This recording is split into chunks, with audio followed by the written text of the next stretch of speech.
I asked healthcare workers to share their scary stories, and here is the first one of this season.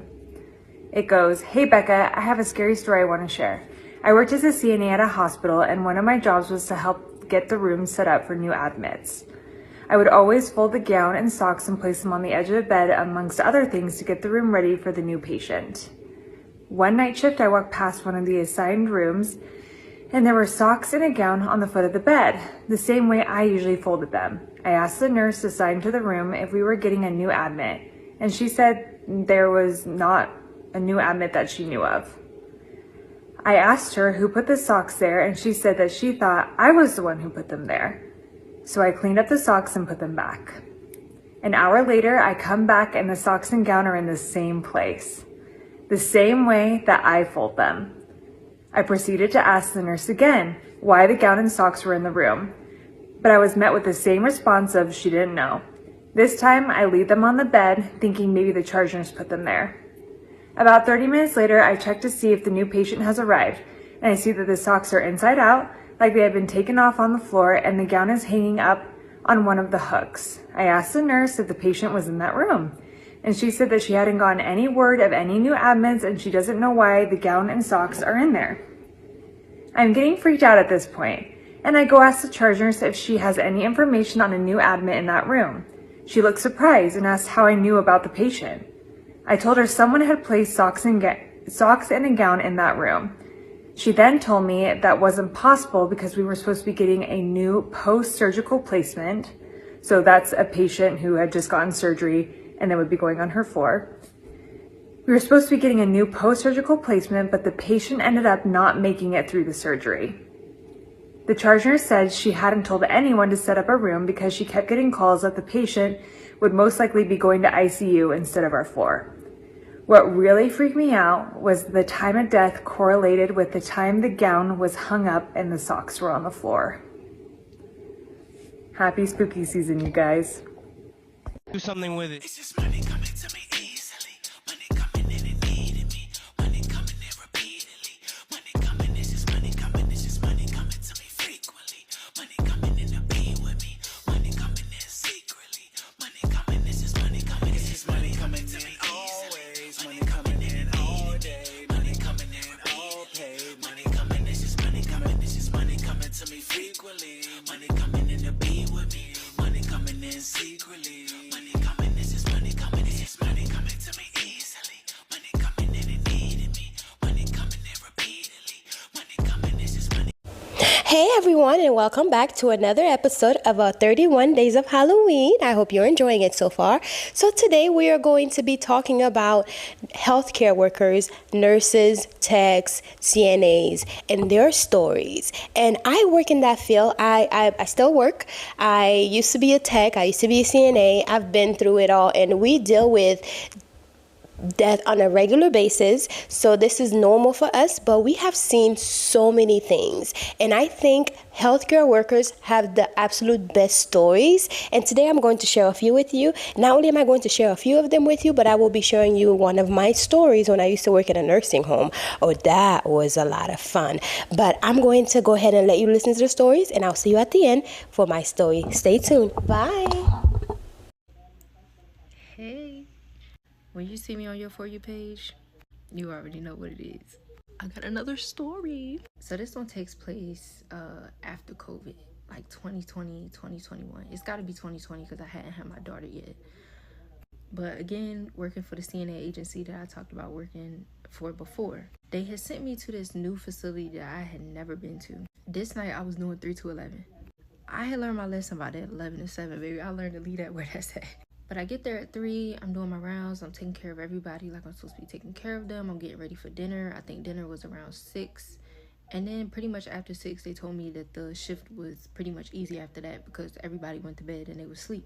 What I didn't know about this facility is actually it was a 2-story facility. So they had like a first floor and a second floor. This was something coming from a small town. I did not know they had no 2-floor nursing home facilities. So since I had patients at the end of the first hall, I also had patients upstairs because you just had like 11, 12, 13, 14, and then 16 and 17 or whatever was upstairs. So I had to go upstairs. Good thing was that they did have an elevator, so I didn't have to walk up and down the stairs pregnant or nothing like that. So I go upstairs to meet my resident. It's this sweet older man.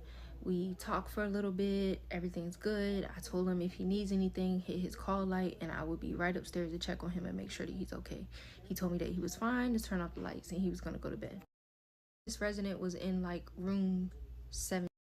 That means that the room and the floor under him would have been like room 14 or something like that. This resident was a woman, and I went in to check on her and make sure she was okay too. She said she was fine, but the only complaint that she had was that it sounded like somebody was scratching on her ceiling. So immediately I'm like, okay, if somebody's scratching on your ceiling, that means they're scratching on the resident upstairs. Something has to be scratching on his floor. So I go upstairs to make sure he's okay and he's not out of bed or anything, because I just talked to him and he said he was going to sleep. I cut the lights off. He hasn't hit a call light or anything. I go in there, he's completely knocked out in his bed. When I come in, he wakes up and I ask him, I say, hey, do you know anything about any scratching noises or anything like that? The resident downstairs says that she can hear scratching. He said, it's actually funny that you say that, because I've been hearing scratching come from the wardrobe closet in the corner over there. Now, I don't know if y'all know what I'm talking about, but it was like one of the big like wooden wardrobe closets with the 2 doors, and that's what every resident had their clothes in. They didn't have like closets or anything like that at this facility. Everybody had a big wooden wardrobe closet. So I said, that's weird. At this point, he had his little side table lamp on. I went and cut the big light on, and I went to go open the wardrobe closet and see if something was in the wardrobe closet. But before I did that, someone was like, Brittany, you should probably call somebody in here. So I go and grab the nurse outside on the med cart, and I'm like, hey, I know this is weird, this is a situation, but just come in here with me and make sure everything's okay. We open the wardrobe closet, and I kid you not, there are scratch marks, deep scratch marks, all in the bottom of this wardrobe closet. Now, it's important to add that this wardrobe closet was not big enough for a person to just go in and stand in. The only way somebody would be able to fit in the bottom of this wardrobe closet were to be half hanging out, scratching on the floor, or bent over, scratching, kind of like a cat type of thing. I knew it wasn't the resident.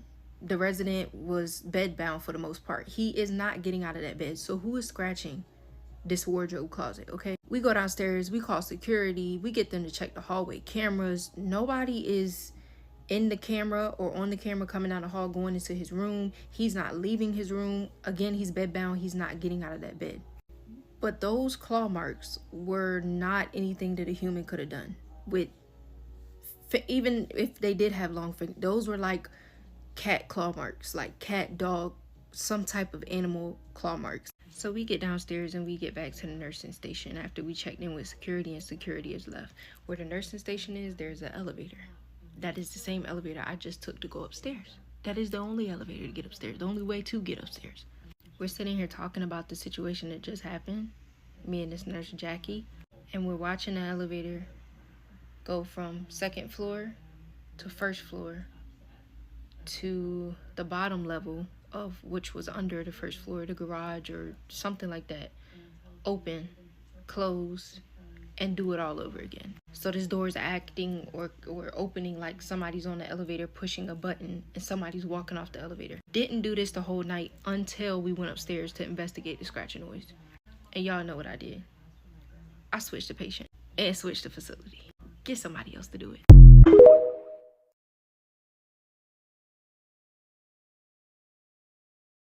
Okay, so I was working in this nursing home, but it was a really old nursing home, but it was owned by a new company. So I was hired by the new company, but we knew that the prior company, there was a lot going on and there was a lot of hunting. But when the company, the new one, had purchased that nursing home, they did not disclose, or at least to the workers, that this place was kind of sort of haunted and you will see things in the hallway and in the bedrooms. But anyways, so I'm working there, and normally I will work the 7 a.m. to 3 p.m. shift.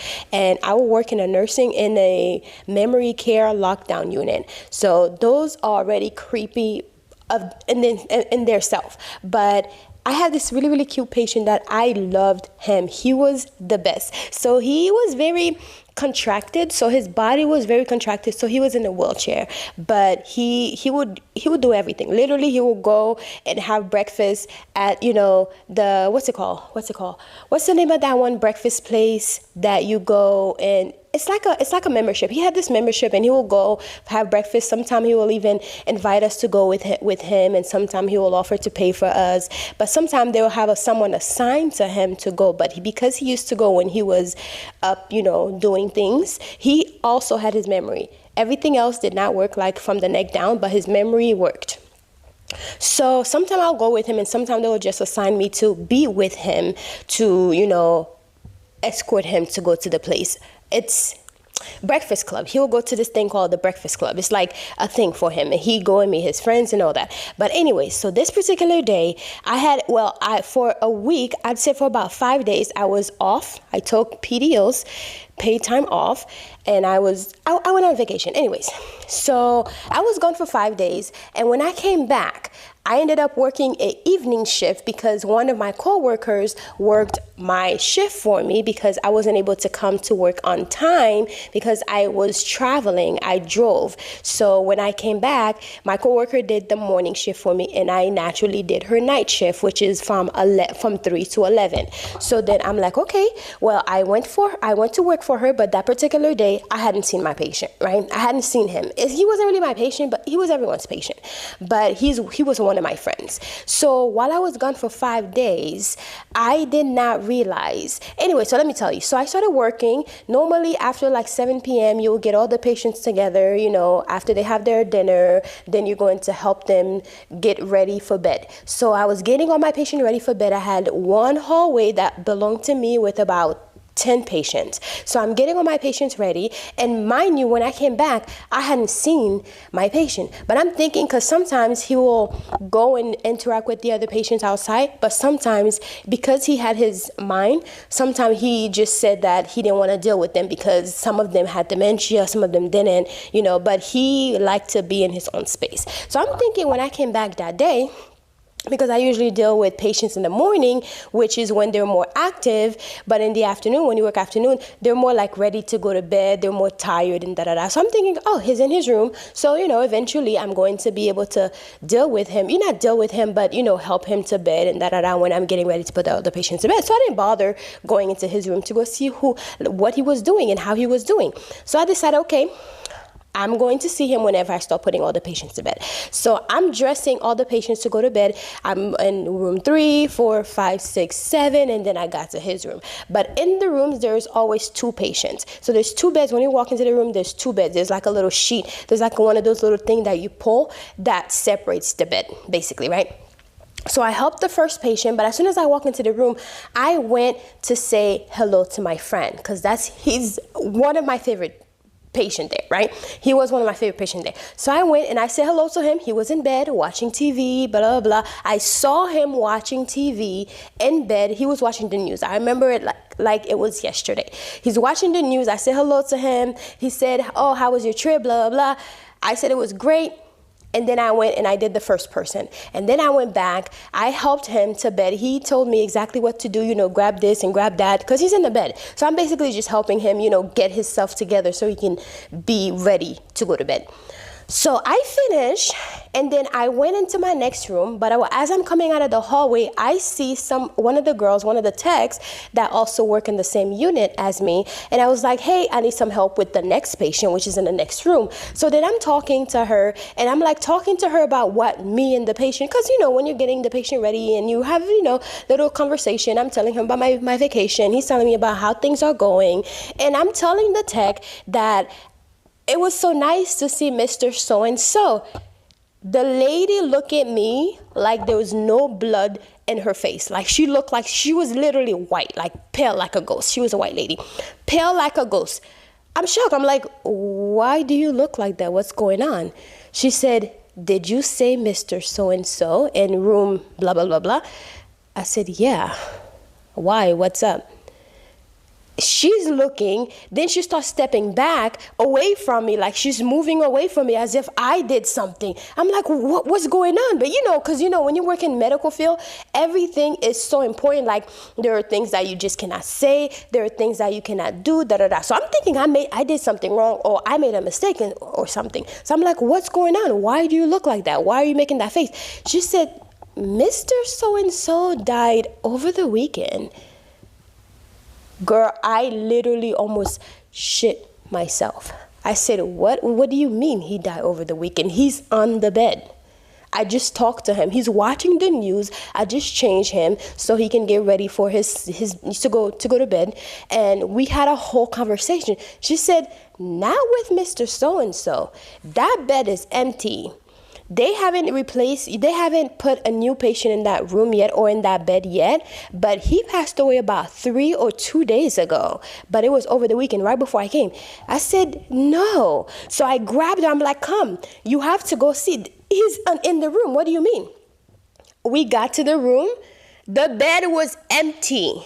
The bed was empty. Now, the patient who is in the bed in the front by the door cannot really confirm or deny because she had dementia. So it was like I was talking to myself. Basically, to her, she probably thought like, this girl's crazy. Why is she talking to herself? This patient. That's what I'm thinking, right?